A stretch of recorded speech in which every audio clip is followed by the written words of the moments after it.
Hello, সব কেমন আছো বন্ধুরা? নিশ্চয়ই ভালো আছো। আজকে দেখো একটু অন্যরকমভাবে একটু প্যাস্টেলের ছবি করে দেখালাম। আমার কাছে প্যাস্টেলের পেজ তো ছিল না, ইংরাজি খাতা একটা ছিল, তাতেই করে দিচ্ছি। দেখো কিভাবে করছি, কতটা সহজ দেখো। আর যদি ভালো লেগে থাকে তো তোমরা একটু কমেন্ট শেয়ার ফেয়ার করে দিও।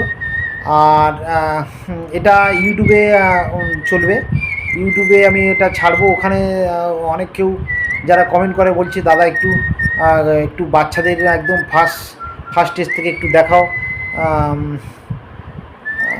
প্যাস্টেল রং করে। তা আমি একটু প্যাস্টেল রং তো সেইভাবে করি না, ওয়াটার কালার করি, প্যাস্টেল রং একটু দেখালাম। তো তোমরা দেখো, এই প্রসেসও কিন্তু ভালো লাগবে তোমাদের। আমি স্টুডেন্টদের প্যাস্টেল দেখাই, কিন্তু ইউটিউবে বা ফেসবুকে ছাড়ি না। আজকের থেকে একটু ছাড়বো, তোমাদের যদি ভালো লেগে থাকে তোমরা একটু শেয়ার করে দিও আর কমেন্ট করো। আর কত সহজভাবে করা দেখো, অথচ কত সুন্দর লাগে। খুব ভালো থেকো আর খুব খুব ছবি এঁকো বন্ধুরা, প্রচণ্ড।